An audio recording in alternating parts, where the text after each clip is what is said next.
ये कैसे है, तो 3 प्रकार के अधिकारी रहते हैं, पता है? उत्तम अधिकारी, मध्यम अधिकारी और कनिष्ठ अधिकारी। तो उत्तम अधिकारी कौन है?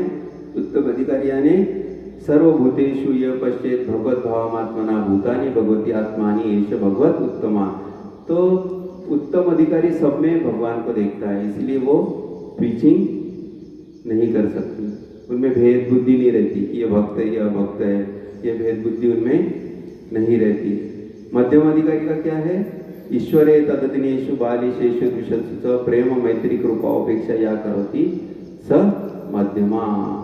तो मध्यम अधिकारी जो कृपा और उपेक्षा करते हैं, उपेक्षा करने वाले कुछ लग रहते हैं, उनसे क्या करता है? थोड़ा दूरी बना के रहते हैं, द्वेष नहीं करते, दूरी बना के रहते हैं। तो मध्यम अधिकारी प्रीचिंग करते हैं, है ना।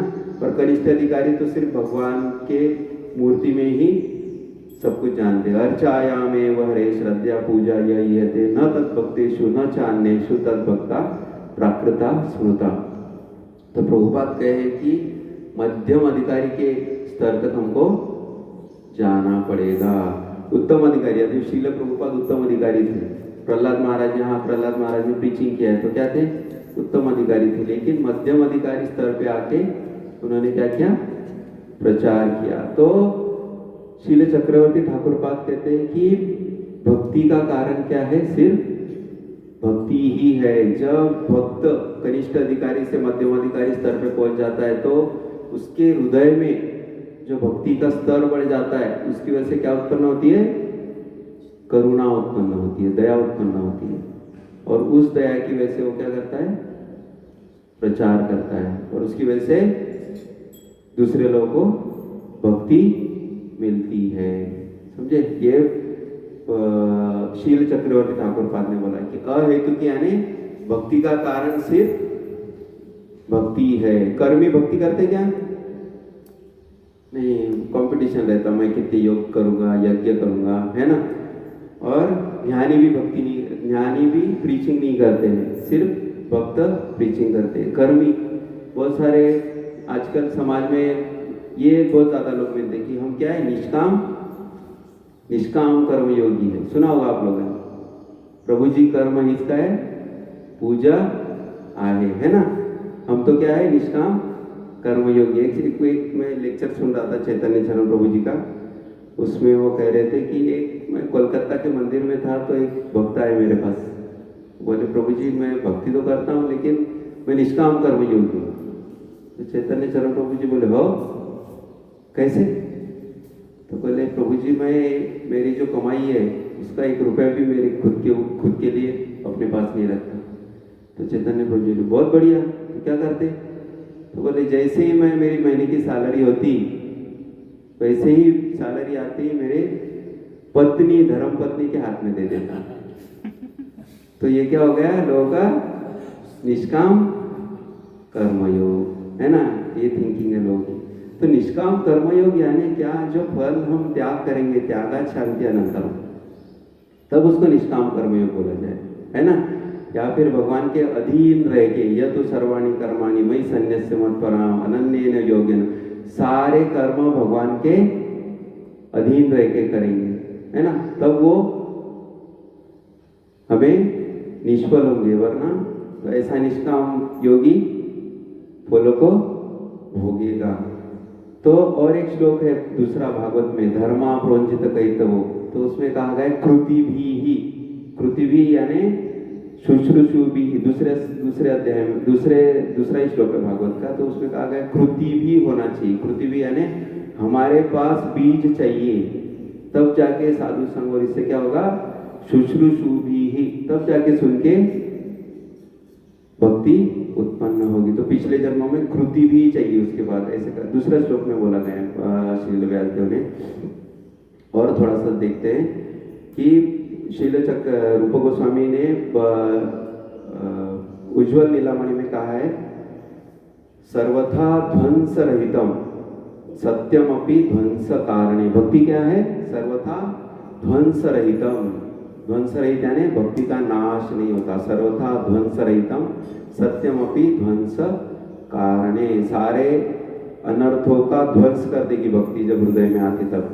और भक्ति का ध्वंस नहीं हो सकता, भक्ति का नाश नहीं हो सकता। भक्ति बीज पलटे नहीं जो जुग जाए जनन, ऊंच नीच कुल उपजे होई संत को संत। तो करोड़ों युग भी बीत जाएंगे तो भक्ति का बीज पलटेगा नहीं। नारद मुनि कहते हैं त्यक्त्वा स्वधर्म चरणा भुजम हरेर भजना पक्को अथ पते ततो यदि क्व वा भद्रम भूदय मुशिकिम। किसी ने भक्ति की और बाद में छोड़ दी तो उसका क्या बुरा हुआ। नारद मुनि वेदाव्यास को जो पहले ही स्कंद में बताया है कि उसमें बताया कि भक्ति करने के बाद अगर किसी ने छोड़ दिया तो उसका क्या बुरा हुआ, और अगर किसी ने भक्ति ना करके अपने जो स्वधर्म है उसका अच्छे से पालन किया तो उसका क्या अच्छा हुआ। स्वधर्म किम हुआ अभद्रम अभूद अमूष किम, अभद्र क्या हुआ उसका जिसने भक्ति छोड़ दी। और प्रियव्रत महाराज जब राज्य करे और जब उन्होंने राजपाट छोड़ दिया तो परीक्षित महाराज ने सुखदेव गोस्वामी से पूछा था कि भैया इनको तो निवृत्ति मार्ग पे जाना था, इनको प्रियव्रत महाराज को, तो फिर ये गिर कैसे गए ये बोला उन्होंने। तो तब जाके सुखदेव गोस्वामी पाद ने कहा है कि बाणम उत्तम भगवत उत्तम श्लोक से श्रीमद चरणारविंद मकरंद आविशित चेतसो भागवत दैतम तथा किंचित अंतराय स्वाम शिवताम पदवी न प्राय हिन्वती। कोई जा रहा है अपने किचन तक और बीच में गिर गया तो गिरा ही पड़ा रहेगा क्या? वो इतने जल्दी उठेगा कि किसी को कोई देख भी ना ले, है ना। किचन तक जा रहा है, कोई नीचे गिर गया तो वही भी बैठा रहेगा। तो ऐसे ही सुखदेव गोस्वामी कहते हैं कि ऐसे जो पतन होते हैं ना भक्तों के, वो बहुत ज्यादा क्षणिक रहते हैं। क्यों रहते हैं? भक्ति में क्या ऐसा खासियत है? ज्ञान आस्ताय नरो राजन न प्रमादित करिचित धावन निमिल्यवा नेत्रे न खलेन न पतित इहा। क्योंकि उसको भगवान संभालते हैं। एक राजपुत्र है और एक अनाथ है, दोनों मेले में गुम हो गए, कौन ज्यादा सेफ है? राजपुत्र। तो भक्ति करने वाले क्या है? राजपुत्र है। अनाथ तो बेचारा अनाथ ही है, जो भक्ति नहीं कर रहा है वो घूमते ही रहेगा कुंभ मेले में। लेकिन राजपुत्र अगर गुम हो गया है तो उसको ढूंढ लिया जाएगा, राजा उसके पीछे रहेगा कि अरे कहाँ गुम हो गया है, ढूंढो उसको। तो यही भक्ति में होता है। यान आस्था या नरो राजन, भक्ति के ऊपर जिसकी आस्था है या जो भक्ति योग का पालन कर रहा है, न प्रमादित करिचित, वो क्या होगा? प्रमादी नहीं होगा। हो भी गया तो उठ जाएगा तुरंत।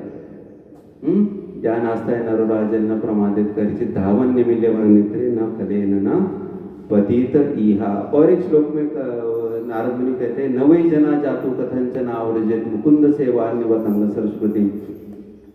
जिन्होंने एक बार भक्ति का रस प्राप्त कर लिया है, न वही जना जातु कथंचन आवृजेत मुकुंद सेवा अन्यवत अंग संस्कृति। जिन्होंने एक बार भगवान के चरण कमलों का रस प्राप्त कर लिया है वो दूसरों की तरह न वही जना जातो कथंचन आवृत मुकुंद सेवान्यवत संस्कृति में, संसार में दूसरों की तरह भ्रमण नहीं करते हैं।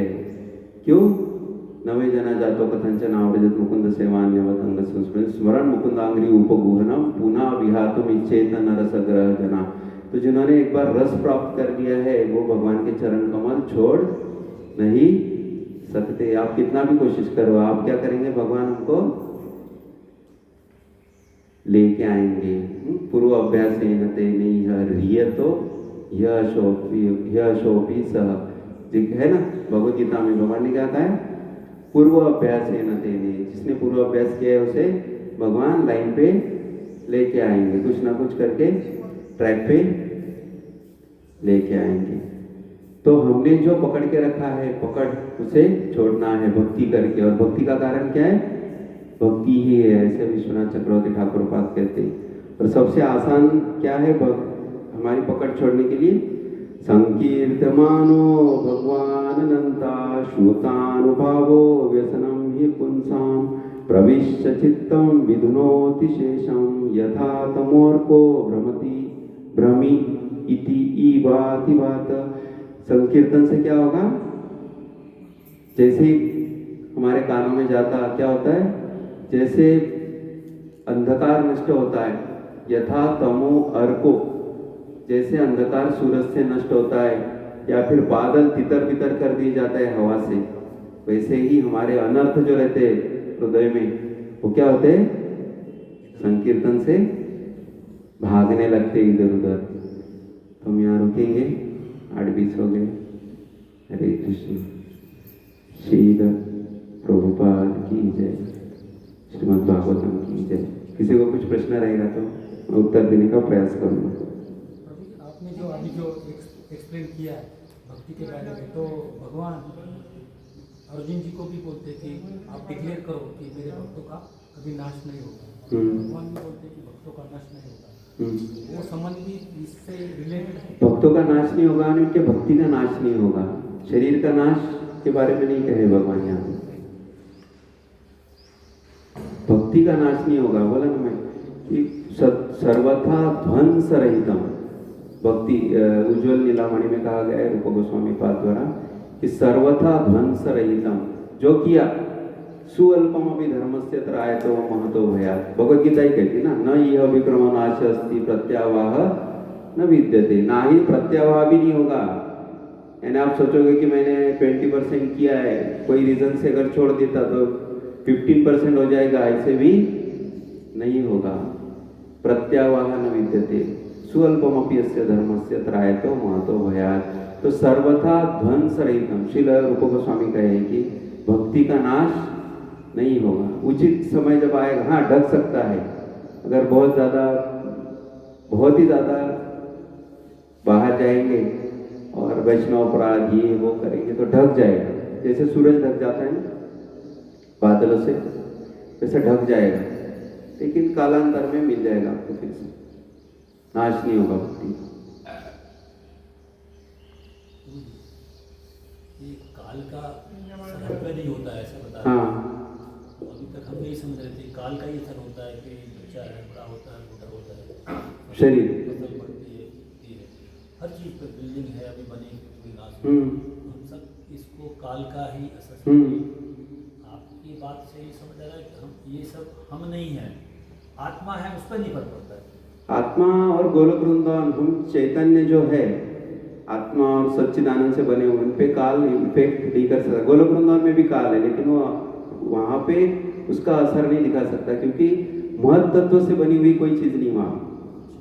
भौतिक चीजें महत तत्व से बनी हुई है, मन बुद्धि अहंकार पंचतत्व, उन पे काल उसका जोर दिखाता है। और कालक्रम में पुरा रथ ही हेम परिष्कृत चरण मतम गजे व नरदेव सद्दिता कालेन एव दुरत्येन ते कलेवरो विट भस्म क्रूमी सद्दिता। जो पहले रथों पे चलते थे, बड़े बड़े हाथियों पे, सोने के रथों पे, वो क्या होगा कालांतर में विट भस्म क्रूमी सद्दिता समाप्त कर दिए जाएंगे।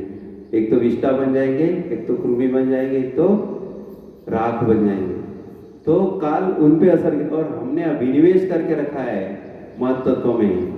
यही तो है ना प्रॉब्लम। जड़ चेतन ग्रंथि पड़ गई यद्यपि अमृषा, झूठी ग्रंथि है जड़ और चेतन की। तो वो झूठी ग्रंथि की वजह से हमने अभिनिवेश करके रखा है, उसकी वजह से हम लोग क्या है, दुखी है। जो टेम्पररी चीजें हमें पता है, हम सबको पता है काल क्या करेगा सब। आज आप पंतप्रधान हो, कल नहीं रहोगे। आज के आपके पास जो पद है, आपके पास जो आज जमीन है, वो कल किसी और की थी, कल किसी और की रहेगी, हमें पता है सब। लेकिन अभिनिवेश इतना ज्यादा है अविद्या की वजह से कि हमारा जो अविद्या है वो अपरोक्ष ज्ञान बन चुका है, हमारा अनुभूत ज्ञान है। हाँ, मैं खाऊंगा तो अच्छा लगेगा, पीऊंगा तो अच्छा लगेगा, कोई चीज को छू लूंगा तो, यूट्यूब मोबाइल देखूंगा तो हमारा अपरोक्ष ज्ञान बन चुका है। तो धीरे धीरे धीरे धीरे जैसे इससे निकलेंगे तो हम समझ पाते धीरे धीरे काल के जो प्रभाव है वो हम पे नहीं है, महत तत्व पे।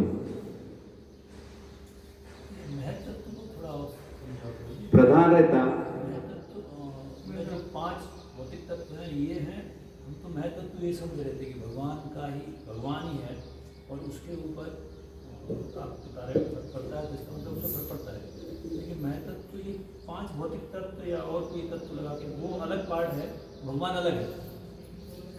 भगवान से ही उत्पन्न हुआ है ना। माया और ये भगवान की शक्तियां है, बहिरंगा शक्ति, अंतरंगा शक्ति और जीव शक्ति, तटस्थ शक्ति। तो भगवान जब कार्मदक्ष ओशन में सागर में सोते हैं तो उनके रोमकूप से बीज निकलते हैं, बीज ब्रह्मांड का बीज निकलता है। जैसे पेड़ का बीज रहता है वैसे बीज निकलते हैं, उसको बोलते हैं प्रधान। और वो प्रधान के ऊपर दृष्टिक्षेप करते हैं भगवान, और उसमें क्षोभ उत्पन्न होता है काल की वजह से।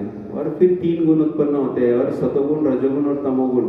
और सतोगुणी जो अहंकार है, महत्त्व का ही भाग, उससे उत्पन्न होता है मन, सतोगुणी अहंकार से। रजोगुणी अहंकार से इंद्रिया, जड़ इंद्रिया और कर्मेंद्रिया। और तमोगुणी अहंकार से पंचतत्व उत्पन्न होते हैं। पहले आकाश, फिर वायु, फिर अग्नि, फिर जल, फिर पृथ्वी। और इन्हीं का मिक्सचर करके ब्रह्मा ने बनाया है सारा ब्रह्मांड, सारे शरीर। हर एक में है, मन है, बुद्धि है। तो काल के अधीन है ये सब हमारा। और भगवान जब दृष्टिक्षेप करते तो जीवों को डाल देते उसमें, महत्त्व में। उसके बाद ये कॉम्बिनेशन बन के शरीर और जीवों का शरीर बनते हैं, लेकिन अलग है। जैसे आकाश है, आकाश में बादल आते, तो अगर आकाश समझ लेगा कि बादल आ रहे जा रहे, तो बादल की वजह से डिस्टर्ब हो जाके आकाश नहीं होता। वैसे ही है, हम प्रेक्षक है, प्रेक्षक। लेकिन हम क्या करते, इन्वॉल्व हो जाते किरदार में, तो फिर दुख तो भोगना पड़ेगा। महत्व को कैसे डिफाइन करते हैं ना, समझने के लिए महत्व क्या समझे, क्या है महत्त्व का ट्रांसफॉर्मेशन है प्रभु जी, प्रधान का ट्रांसफर। जैसे बच्चा छोटा गर्भ में आता, पुरुष और स्त्री के बीच मिलते, फिर डेवलप होता, वैसे महत्व तो एक स्टेज है डेवलपमेंट। वाइंड अप होता ना, वाइंड अप होता तो वैसे ही वाइंड अप होता। पृथ्वी में से जब गंध निकाल लेते तो जल बन जाता, जल में से स्वाद निकाल लेते तो अग्नि बन जाता, अग्नि में से रूप निकाल लेते तो वायु बन जाता, वायु में से स्पर्श निकाल लेते तो आकाश बन जाता, वायु। और फिर वो वाइंड अप होकर महत्त्व, और महत्त्व फिर से प्रधान में मिल जाता, और वो अंदर चला जाता है। भगवान इतना ब्रह्मांड अंदर नहीं लेते, वाइंड अप करते तो फिर से प्रधान बीच में आ जाता और भगवान अंदर ले लेते उसको। हरे कृष्ण।